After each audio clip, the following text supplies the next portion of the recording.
Hey everybody, I am so sorry that I can't be with you in person today, but we are going to talk about section 1.5, which is about conditional statements.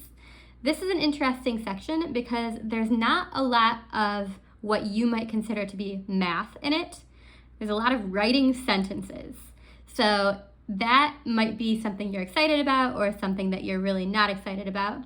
But this section logically follows the section before this where we talked about inductive reasoning, because now we're going to talk about sort of a fundamental part of using logic in math, and that is how can we tie ideas together and how can we talk about the relationships within and between different ideas. So are things really true? Are things not true? And how can we figure that out? So today your learning target is to write conditionals and biconditionals, we'll talk about what those are, and find their truth values. So whether those are true or false statements, write those statements, find the contrapositive, converse, and inverse of a conditional statement, which are 4 different ways or 3 different ways to write a conditional statement, and then find truth values using what we call a truth table. So the first thing we're going to talk about is, well, what is a regular old conditional statement? A conditional statement is what we would call an if-then statement. So if a shape is a square, then it is a rectangle. We know that's true because we know that all squares are rectangles. Conditionals are always written in the form if H, which H stands for hypothesis, then C. So if hypothesis, then conclusion, right? So H is equal to the hypothesis, and then C is equal to the conclusion. So in our example, if a shape is a square, then it is a rectangle. The hypothesis is if a shape is a square, and then the conclusion is it is a rectangle. The converse of a conditional statement is what we get when we switch them around. So instead of if H, then C, we take the same sentence and set it up if conclusion, then hypothesis. If C, then H. So in our example, that would say, if a shape is a rectangle, then it is a square. And you might be thinking, no, it's not. And that is okay. Our converses do not have to be true. It's possible to have a true conditional and a converse that's not true. It's possible to have a false conditional with a converse that is true. The order that we write these if-then statements tends to matter. Right? There are 2 other ways to talk about conditional statements. One would be to take the inverse of the conditional. So the inverse is we're going to take the if H then C statement and we're going to write if not H then not C. All right? If not H, if not hypothesis, then not C. Or if we're using symbols, we use a little squiggle in place of the word not. So we could use a squiggle like this. If not H, then not C. The inverse of our example statement would be, if a shape is not a square, then it is not a rectangle.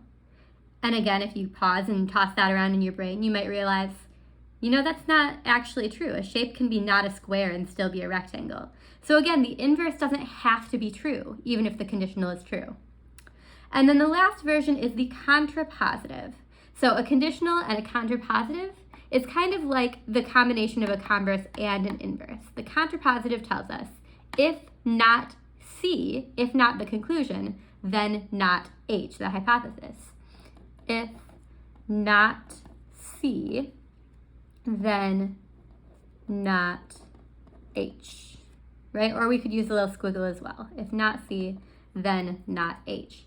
So for our example, that would mean if a shape is not a rectangle, then it is not a square. And if you pause and think about that, you'll think, yeah, that's correct. If a shape is not a rectangle, then it can't be any kind of a square. So the conditional and the contrapositive are linked together. If the conditional is true, then the contrapositive is also true. The inverse and the converse are also linked together. If an inverse of a statement is true, then the converse is true, and vice versa. We'll talk about that in a minute. We can write conditional statements from sentences that are not conditional statements to begin with. So this first one says, you can register to vote if you are at least 18 years old. To turn a statement into a conditional, we should look and see if there's an if in the statement. So there is an if in this statement. It says if you are at least 18 years old. We're going to write that at the beginning of our statement to be the hypothesis. If you are at least 18 years old, you are at least 18 years old, then what happens? Then you can register to vote. You can register to vote. Now, it's important to note that this is not the only conditional we could write from this sentence. We could write, if you can register to vote, then you are at least 18 years old. And that would be a totally valid conditional that we can write from this statement. So we're not required to write it in a specific way. As long as we can turn it into an if-then statement, then we're good. So B, a square must have 4 congruent sides. So we think, how do I turn this into an if-then statement?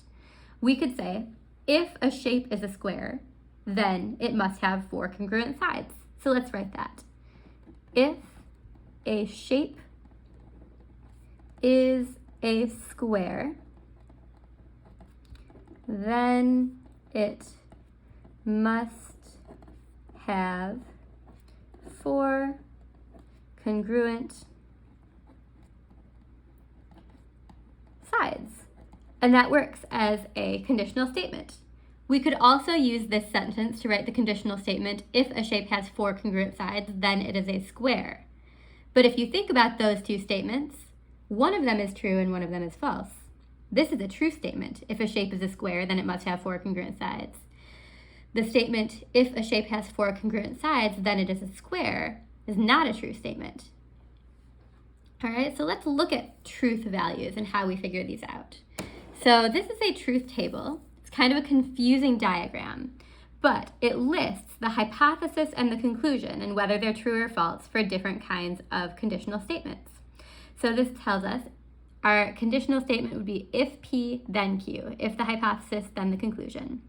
So the hypothesis, P, if that is true and the conclusion is true, so if we can look at a statement and say both these things are true, like we can in B, then that is a true conditional.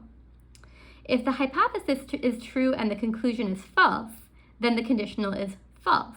So if I said, if a shape has 4 congruent sides, then it is a square, that is a false statement because not every shape with 4 congruent sides is a square. All right? And then if the hypothesis is true or is false, weirdly, the conditional always has to be true. So an example of a place where the hypothesis is false could be, if an odd number is divisible by 4, then it is divisible by 2. Well, that's a problem because there are no odd numbers that are divisible by 4. So the hypothesis is false because we can't find any number that would fit the hypothesis of that statement. So no matter what happened after that, we couldn't use the sentence, if an odd number is divisible by 4, then it is divisible by 2, to figure out whether a number is divisible by 2. We couldn't fulfill the hypothesis. It doesn't matter whether the conclusion is true or false. So in that case, we just call the conditional true, which is kind of interesting. So let's look at some truth values for conditionals here. I'll try and put both of these up at the same time if I can. Let's see. I'm going to move all the stuff on my table here. So if a quadrilateral has 2 pairs of congruent angles, then it is a parallelogram. So in order to decide whether it's true or false, we're looking for a counterexample. We say, well, is there a quadrilateral with 2 pairs of congruent angles that is not a parallelogram? And in this case, there actually is a quadrilateral with 2 pairs of congruent angles that's not a parallelogram. And that would be a trapezoid in this pattern, right? A trapezoid like this has angles that are the same down here, and it has angles that are the same up here. So it has 2 pairs of congruent angles, but it's not a parallelogram. So what that tells us is that this conditional statement has a true hypothesis. There are quadrilaterals with 2 pairs of congruent angles, but a false conclusion. Not every one is a parallelogram. So if we look at our truth table, if the hypothesis is true and the conclusion is false, then the conditional is false. So this particular conditional is false. The next one says, if a quadrilateral has a right angle, then it is a rectangle. So again, we think about the hypothesis. It's definitely true that quadrilaterals can have right angles, so that is a true hypothesis. But then we think about, is every quadrilateral with a right angle a rectangle? And in this case, if we think hard enough, we could find out that no, there are some quadrilaterals, like this kite that I'm about to draw, that can have a right angle. Let's pretend that's a right angle. But they're not rectangles. So in this case, there are counterexamples, which means that this has a false conclusion because not every quadrilateral with a right angle is a rectangle. So again, this is a false statement. And then finally, if x is the midpoint of segment AB, then it lies on AB. So we could think, all right, it's true that a point could be the midpoint of AB, so that's got a true hypothesis. And then if x is the midpoint of AB, does it lie on the segment AB? Well, I can't think of a time when the midpoint of a segment would not be on the segment, right? All the midpoints are going to be on the segment. So that is a true conclusion.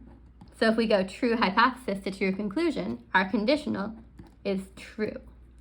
We're going to deal mostly with true conditionals. Less often we'll have false conditionals. We'll do more true conditionals in this chapter. So let's also practice writing some other kinds of conditionals, the converses, inverses, and contrapositives of these statements. So we have a conditional statement. It says write the converse, inverse, and contrapositive and determine their truth values. So if a polygon is a quadrilateral, then it has 4 sides. First of all, we ask ourselves, is that a true statement, that conditional? Well, polygons can be quadrilaterals, and quadrilaterals have 4 sides, so that's a true statement.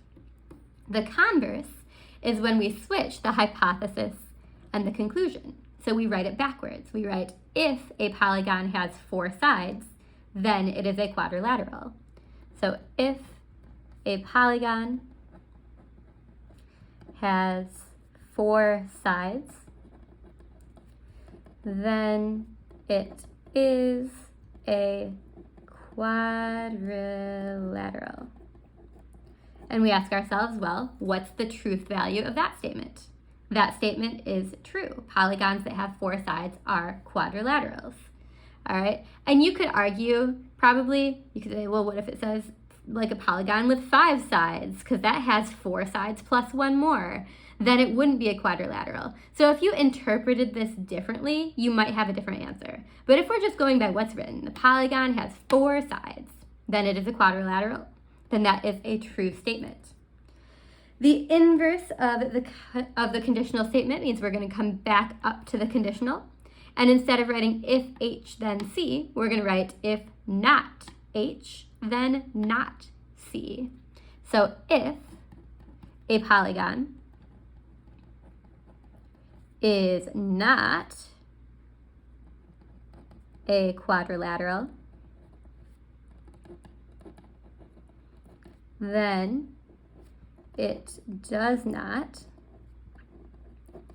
have 4 sides. And we think about whether that's a true statement. So if a polygon is not a quadrilateral, it could be a triangle, it could be a pentagon, it could be a hexagon.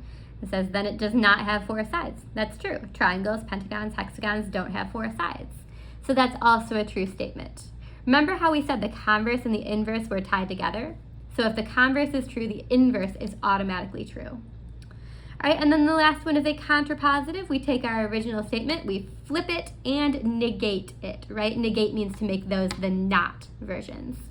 So we start with if a polygon does not have 4 sides. If a polygon does not have 4 sides, then it is not a quadrilateral.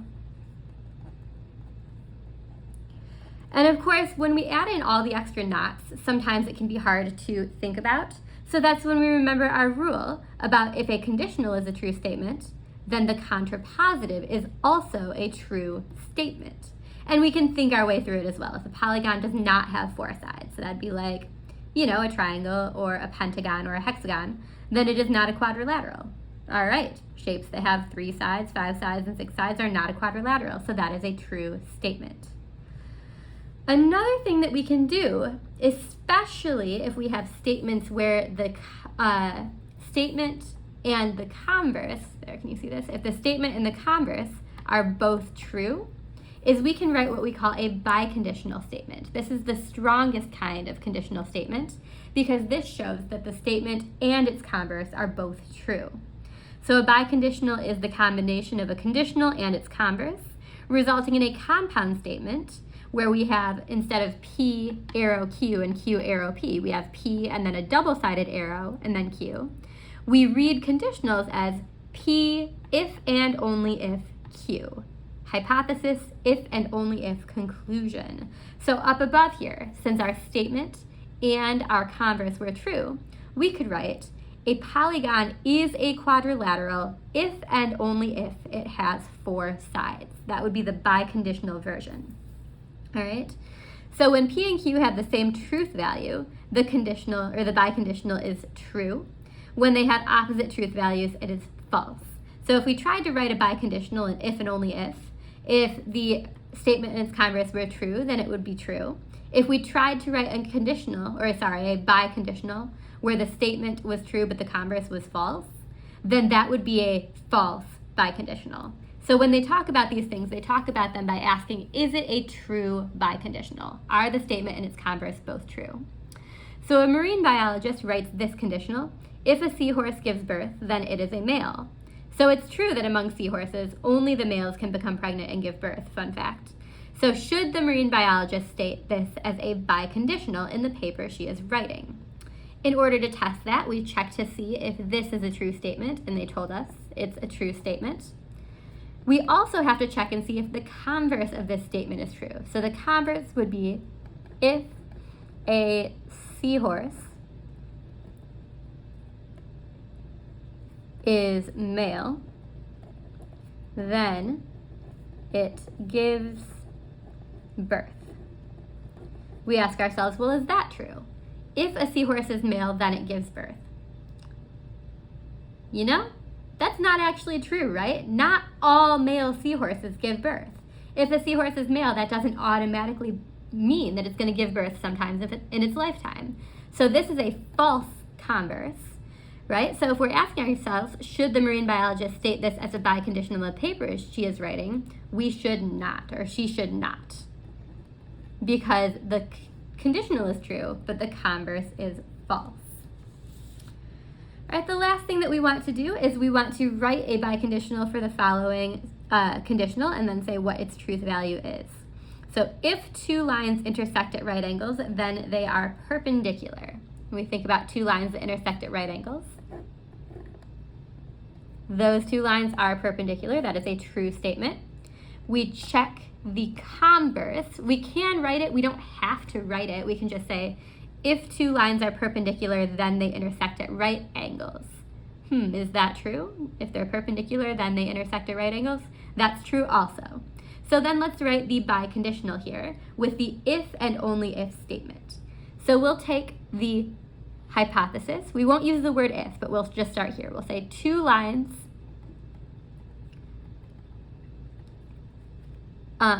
intersect at right angles. At right angles, if and only if and only if they are perpendicular. And of course, we could write this biconditional statement the other way. We could write 2 lines are perpendicular if and only if they intersect at right angles, and that would still be completely true since that statement and its converse are both true. We don't need to write the biconditional one way or the other. We just need to make sure it makes sense grammatically and also with the if and only if in the middle. All right, hopefully this will help you with the 1.5 worksheet that goes along with this. If you've got any questions, make sure to let me know. Thank you.